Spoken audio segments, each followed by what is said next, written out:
اس سے بیگانہ ہے جو علم و حکمت مردہ ہے، عقل ایک ایسا ناوک جو ہدف ناخوردہ ہے، ایسے نابینا کو بینائی سے مایہ دار کر، بو لہب کو بو لہب سے حیدر کرار کر۔ محبت کے بغیر جو علم و حکمت ہے وہ ایک طرح سے ایک مردہ ہے، اور محبت سے محروم عقل ایک ایسا تیر ہے جو نشانے پر نہیں لگتا۔ ایسی عقل گمراہی کا باعث بنتی ہے اور منزل مقصود سے دور کر دیتی ہے۔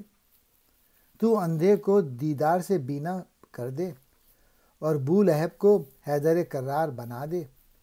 گویا سوز دل سے خالی عشق، بو لہب کسی خصلت والا، اور عشق کا حامل دل حضرت علی حیدر کرار کی مانند ہے۔